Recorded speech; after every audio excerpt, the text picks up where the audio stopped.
queria repartir com você as impressões que eu tive de uma afirmação do Papa de que o domingo é o dia de fazer as pazes com a vida. Aqui existe uma notícia publicada pelo Vatican News, né? E eu vou deixar aqui o link na descrição do vídeo para você poder ler essa matéria toda. E eu achei algumas coisas muito interessantes aqui a respeito do que o Papa Francisco falou. Isso aqui ele disse em sua catequese na audiência geral, né? De uma quarta-feira. Eu vou colocar aqui a data para você, dia 9, tá? E ele falou sobre o dia de repouso para os cristãos, né? E ao falar sobre o dia de repouso para os cristãos, ele fez algumas afirmações muito interessantes e verdadeiras. Porém, ao mesmo tempo, ele deixou de lado aquilo que a Bíblia realmente diz. Então eu vou comentar com você o que há de positivo e o que há de negativo nesta catequese do Papa quando ele afirma que o domingo é o dia de fazer as pazes com a vida.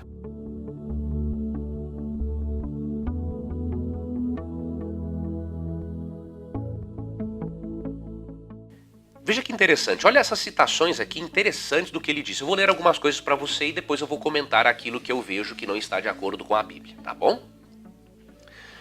Ele falou assim: o dia de repouso, de que fala o livro do Êxodo, parece um mandamento fácil de ser cumprido. Observa, mas é uma impressão errada, pois existe o repouso falso e o repouso verdadeiro. Como reconhecê-los? Pergunta o Papa. Olha essa afirmação interessante. A sociedade de hoje está sedenta por entretenimento e férias. A indústria da distração, escute bem, a indústria da distração é muito florescente e a publicidade desenha um mundo ideal como um grande parque de diversões onde todos se divertem. O conceito de vida dominante hoje não tem o centro de gravidade em atividade e compromisso, mas na evasão. Ganhar dinheiro para divertir-se, satisfazer-se.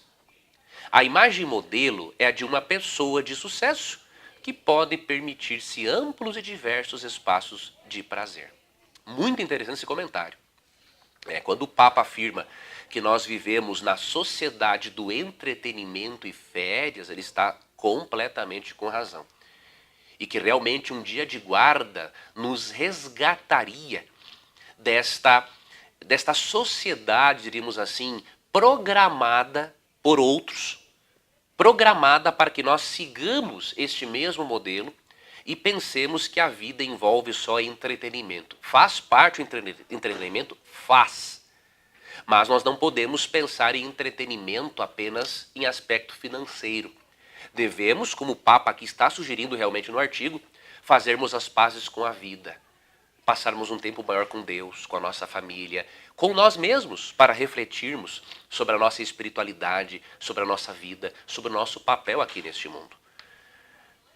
Outra coisa muito interessante que o Papa disse, com a qual eu concordo, ele continua dizendo o seguinte, mas essa mentalidade chama a atenção, o Santo Padre, nós não cremos nessa santidade da mesma forma como o catolicismo, né?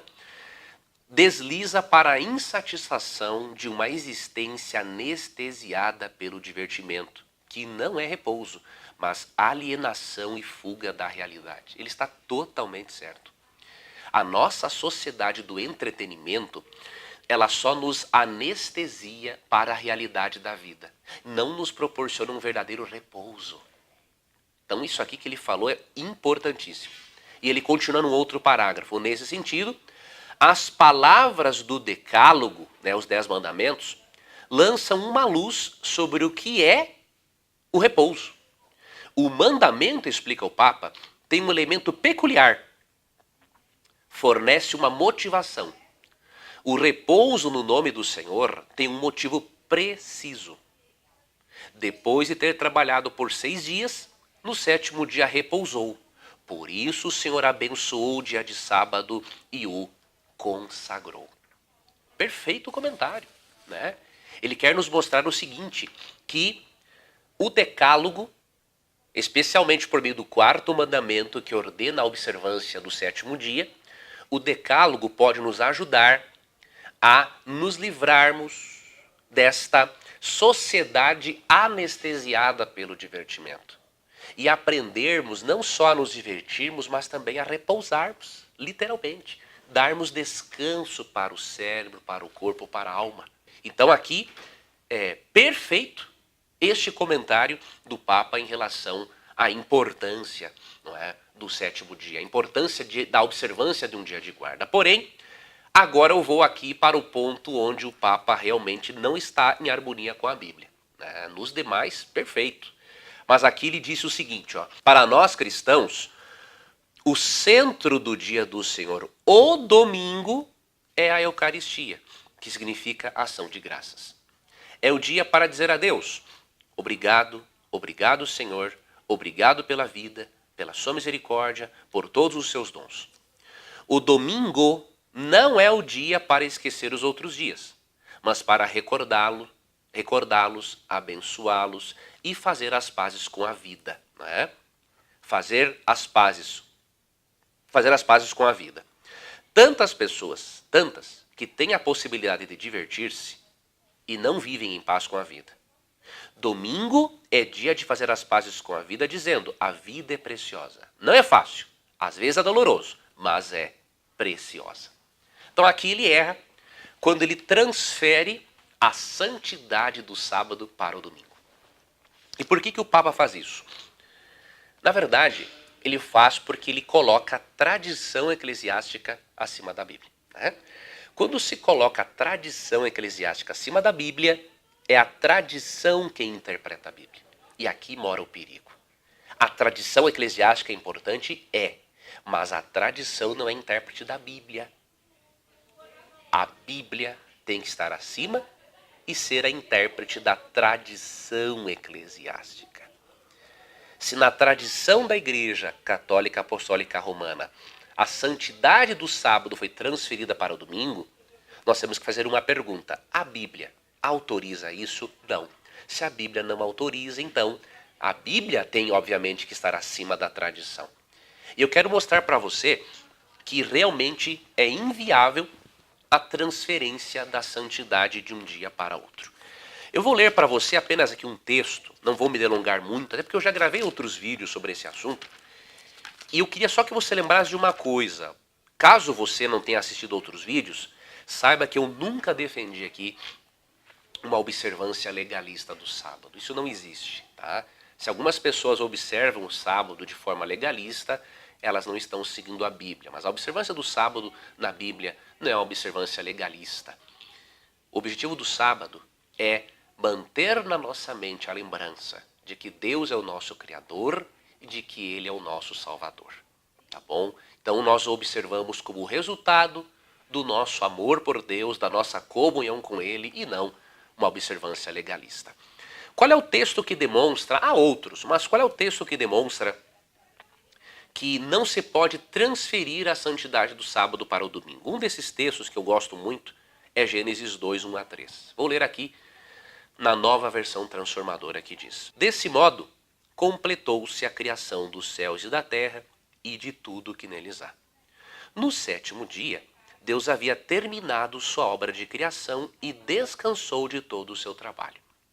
Deus abençoou o sétimo dia e o declarou santo. Em outras traduções, o santificou, pois foi o dia em que ele descansou de toda a sua obra de criação. Nós não deveríamos nunca, amigo que me acompanha, irmos além do que está escrito na Bíblia. Vamos fazer uma análise um pouquinho mais detalhada do texto. Primeiramente, fala que Deus descansou do seu trabalho no sétimo dia. De acordo com Isaías 40, 22, ali 23, Deus não se cansa. Então, em que sentido ele descansou? Ele cessou as suas atividades. A palavra descanso aqui significa cessar. Não teria um termo no português que mais bem descrevesse o que Deus fez no sábado. Né? Um exemplo, Deus sabateou no sábado. Não tem como. Não existe essa palavra. Então, os tradutores optam por descansou, mas o significado é cessar as atividades. Então, Deus cessa as atividades no sétimo dia. Qual é o nome do sétimo dia? Não poderia ser o domingo? Não, por quê? No Decálogo, no quarto mandamento, em Êxodo 28:11, quando Deus dá razão para guardarmos o sábado, que é a criação, ele dá o nome do sétimo dia. Lembra-se do dia de sábado para o santificar. Então, o nome do sétimo dia, de acordo com Êxodo 28:11, é sábado, não é domingo, não é segunda, não é terça. Outra coisa que aprendemos no texto, aqui no verso 3, olha que interessante. Aqui nós já respondemos aquele argumento que diz o seguinte, que todos os dias são iguais para Deus. Não tem base bíblica isso. Porque diz o que no verso 3 de Gênesis? Deus abençoou o sétimo dia e o santificou. O que Deus fez aqui? Ele abençoa, coloca a sua bênção sobre o sétimo dia e depois o santifica. Ou seja, a palavra santificar quer dizer separar. Então Deus separa o sábado para um uso sagrado. Então veja, aqui não diz que Deus abençoou e santificou a semana inteira. Ou que Deus abençoou e santificou o domingo. Ele abençoou e santificou o sétimo dia. E de acordo com Êxodo 28:11, o nome do sétimo dia é sábado, não é domingo. Então, se nós aceitarmos o texto como ele está, nós perceberemos que mesmo que o Papa tenha dito coisas muito bonitas e importantíssimas sobre esta nossa sociedade anestesiada pelos divertimentos, ele errou quando ele transferiu a santidade do sábado para o domingo.